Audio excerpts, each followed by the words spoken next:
My dear friends, there is a war raging in the soul of man, not a war fought with guns or swords, but one waged between desire and discipline, between the comfort of mediocrity and the call of greatness. Every one of us is made for something beyond ourselves, destined not merely for survival, but for significance. Yet this destiny is not achieved by chance. It is formed, shaped, and brought forth by habits. Habits are not neutral. They are either ladders ascending toward your God, given purpose, or chains pulling you into mediocrity. And if you wish to reach your goals, be they temporal or eternal, you must become a creature of right habits. The world today is filled with a constant stream of noise, radio, television, social media, endless conversations that say much but mean little. We have become addicted to distraction, terrified of stillness, uneasy with the sound of our own thoughts. But, in all the chaos, something essential is being drowned out. The voice of truth, the voice of conscience, and above all, the voice of God. There was a time when people walked through forests, sat on porches, or knelt quietly in chapels, not because they were bored, but because they knew that silence is not emptiness. It is presence. It is in silence that the mind is sharpened, the soul is cleansed, and the heart is realigned with its deepest convictions. Silence is not passive. It is active listening. It is in those quiet moments that the fog of confusion begins to lift, and you see clearly where you are and where you must go. Purposeful silence is not the absence of words. It is the presence of focus. It is a deliberate withdrawal from noise so that your inner world can be ordered. For a man cannot set a course if his compass is spinning. He cannot walk a straight path if he's surrounded by distractions pulling him in 10 directions.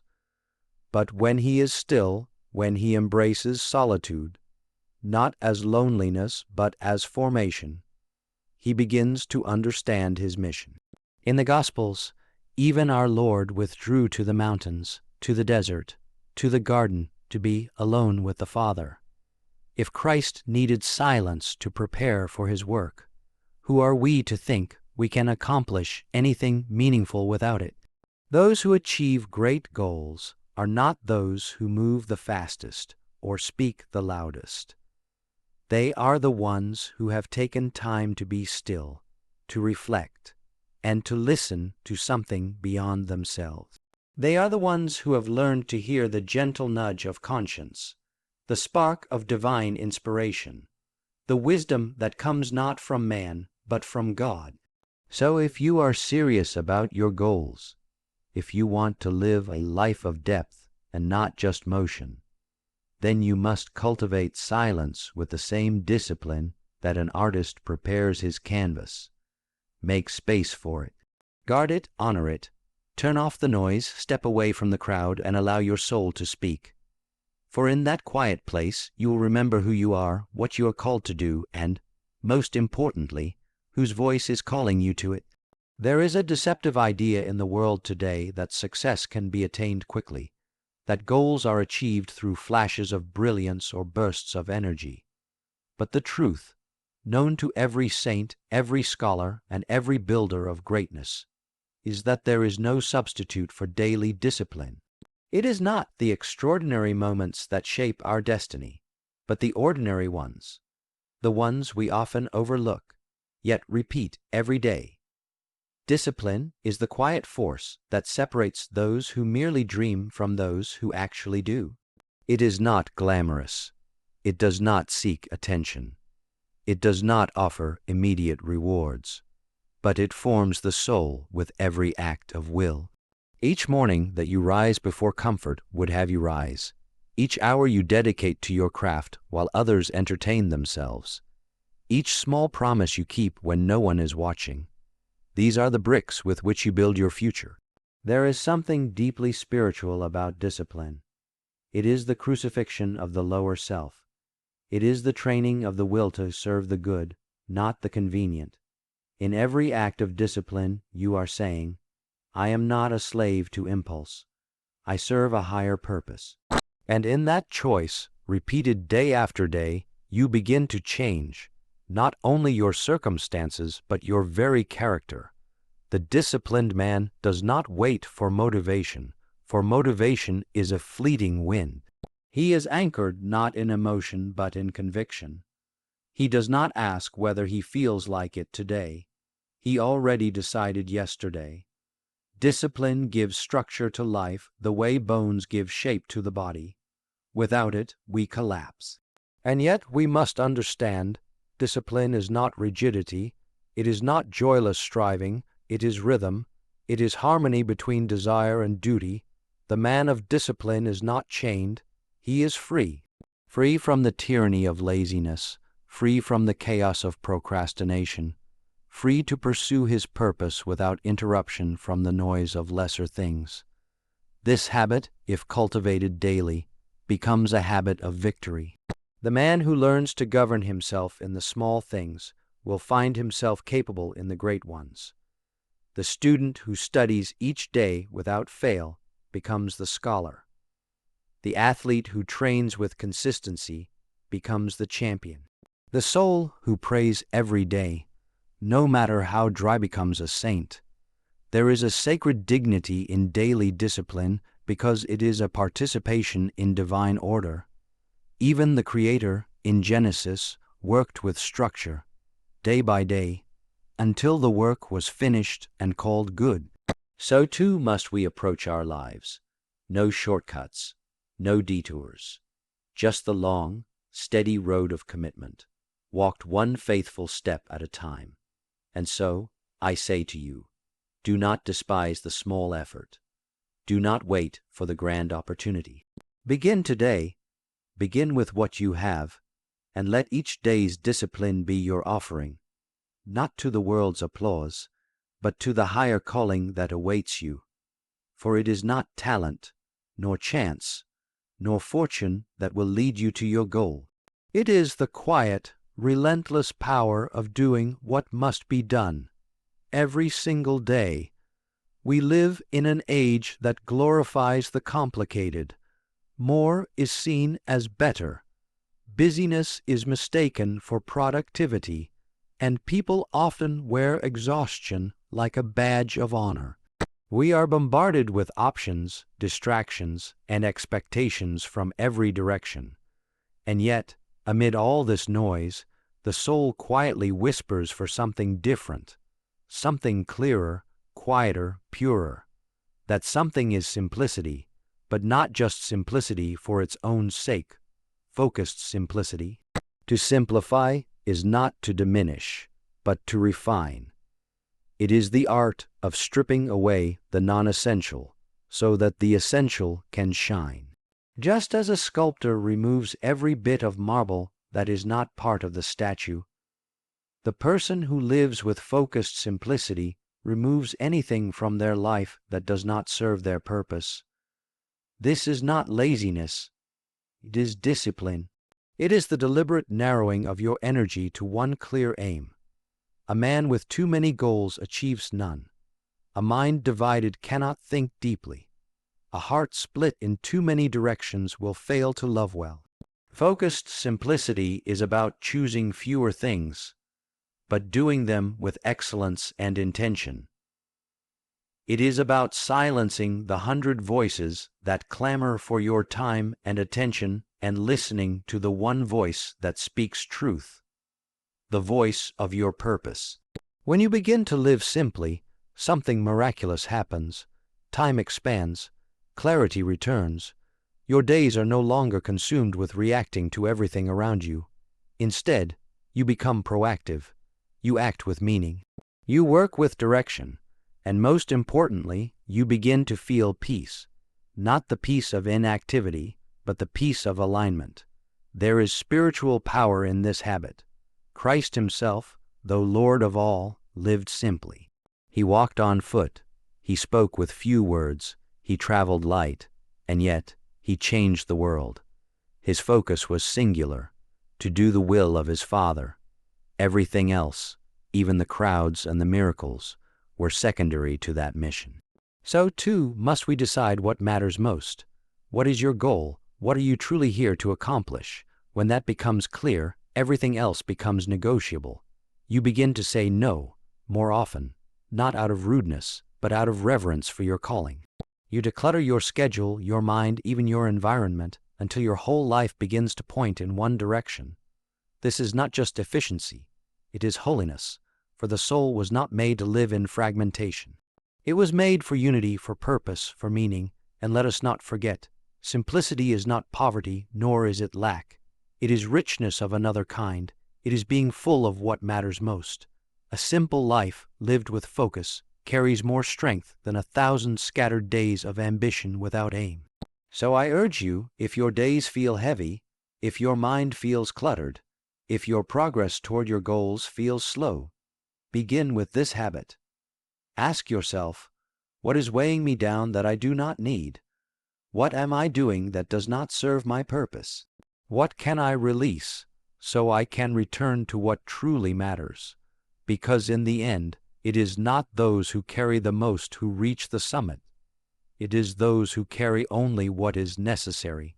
In a world that celebrates self-interest, it can be difficult to comprehend that true greatness lies not in what we accumulate for ourselves, but in what we are willing to give away for the good of others. The modern world tells us that happiness comes from the pursuit of pleasure, from self-fulfillment, from securing what is rightfully ours, but this is a lie. The path to true fulfillment, whether in the pursuit of earthly goals or in the journey toward eternal life, is through the path of sacrificial love. Sacrificial love is not about grand gestures or the occasional act of kindness. It is a way of life. It is the daily, consistent act of choosing the good of others, sometimes at great personal cost.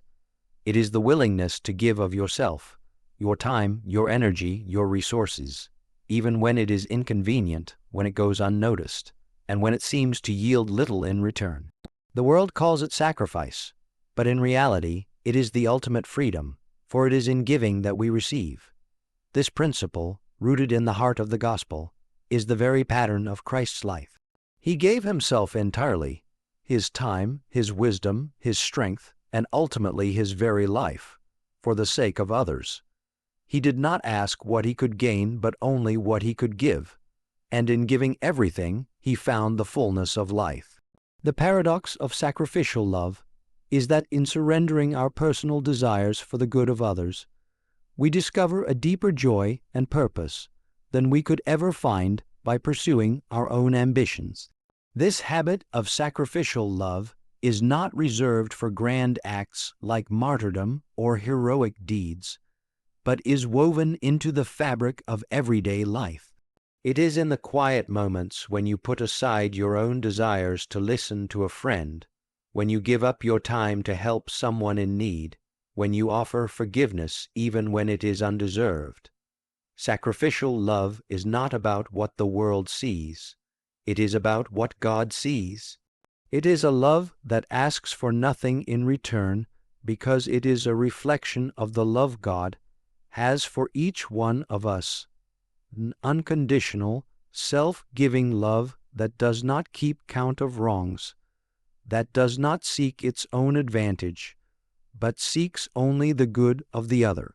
For a goal to be truly meaningful, it must serve something greater than ourselves. If our goals are rooted only in self-interest, they are hollow. It is only when our goals are tied to the service of others that they begin to take on real weight and significance. In our pursuit of success, we must not forget that our ultimate aim is not simply to rise above others, but to lift others up with us. The higher we go, the more we are called to reach down and help those who are struggling.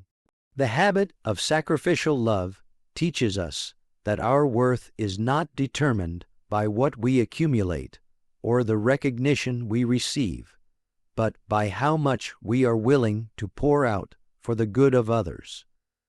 This is the highest form of success, and it requires strength and courage. It requires the strength to put aside our own desires, the courage to love without expecting anything in return, and the humility to serve without seeking acclaim. But there is no greater freedom than the freedom to love unconditionally and to live for something larger than yourself. When you choose this habit, you may feel drained at times. You may feel unseen or unappreciated, but the love you give does not disappear. It is like a seed planted in the soil, and while it may take time, it will eventually bear fruit. In giving, we are united with the very heart of God, whose love for us is the perfect example of self-sacrifice. As we pour out, He pours in. As we give, He replenishes. And in this cycle of giving and receiving, we discover that the true goal of life is not achievement or recognition, but love, sacrificial, unconditional love. So, ask yourself today, what am I willing to sacrifice for the good of others? What am I willing to give up, whether my time, my comfort, or my ego, so that someone else might be lifted up? This habit of sacrificial love is the foundation of every great achievement, for no one ever reaches their highest goal without first learning the art of giving.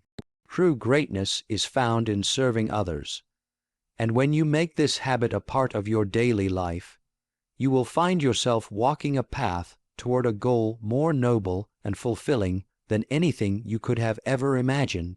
In a world that seems constantly in flux, where circumstances change without warning, and challenges rise like unmovable mountains, one of the most powerful habits you can develop is unwavering faith. Faith, however, is not some passive, abstract concept or a fleeting moment of hope.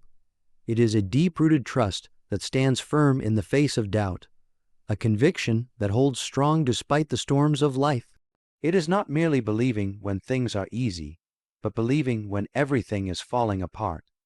It is a resolve that persists even when the path ahead is obscured.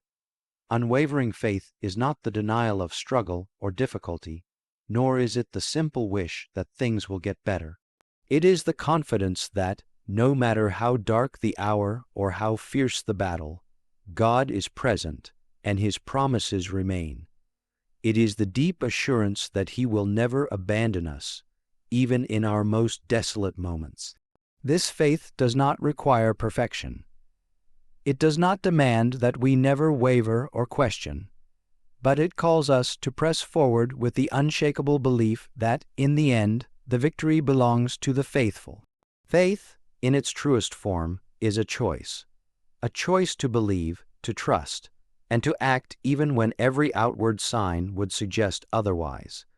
It is choosing to take a step when the ground beneath you feels uncertain, to move forward when you cannot see the destination. And while the world might urge you to rely on your own understanding, to lean on your own strength, unwavering faith calls you to lean on the strength of God. It calls you to trust in His wisdom, His timing, and His plan for your life, even when that plan is hidden from your view. The person of unwavering faith is not someone who is immune to fear or doubt. They, too, wrestle with the uncertainty of life, but the difference is that they do not allow fear or doubt to control them. Rather, they choose to trust in what they cannot yet see.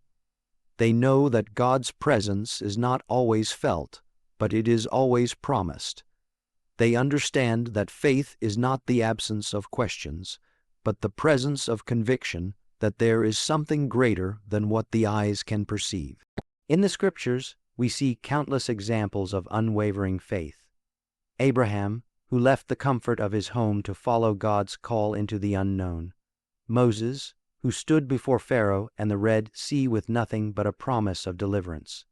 Daniel, who faced the lion's den with unshakable trust that God would either rescue him or receive him into eternal glory. These men and women were not superheroes. They were ordinary people who chose to believe in God's goodness and faithfulness, even when the odds seemed insurmountable. Unwavering faith is also about perseverance. It is easy to believe in the good times when everything is going according to plan, but the true test of faith comes in the midst of adversity. It is in the struggles and the waiting that faith is refined. Faith is not only about receiving, it is about enduring. It is the conviction that even in the waiting, God is working. Even when we cannot see the outcome, we know that He is moving in ways we cannot yet understand. This habit of unwavering faith is one that grows stronger with each trial we face. It is not something that is acquired overnight, nor is it something that can be maintained without constant nurturing. It requires prayer, meditation on the promises of God, and the discipline of focusing on what is true rather than what is visible. It requires actively rejecting the temptation to rely on our own strength or to panic in the face of challenges. Instead, it calls us to trust in the unseen hand that holds us, even when everything around us seems to crumble. As you grow in this habit, you begin to notice a shift in your perspective. The trials that once seemed insurmountable begin to look more like opportunities for God to prove His faithfulness.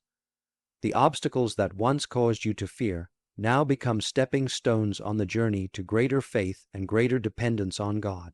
Unwavering faith does not remove the difficulties of life, but it changes the way you face them.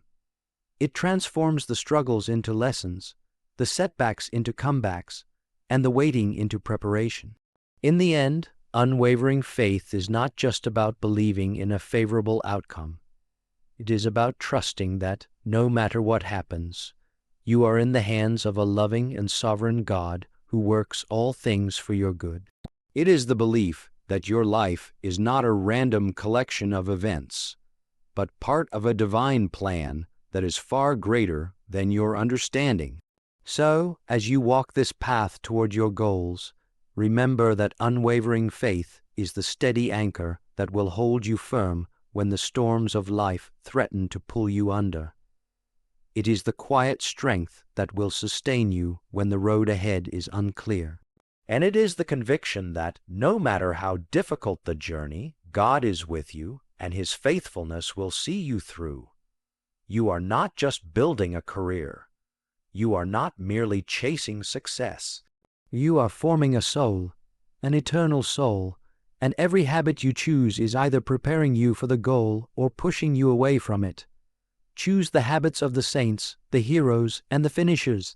For in the end, greatness is not achieved in one moment of glory, but in 1,000 small victories won in silence, sacrifice, and steady faith. God love you,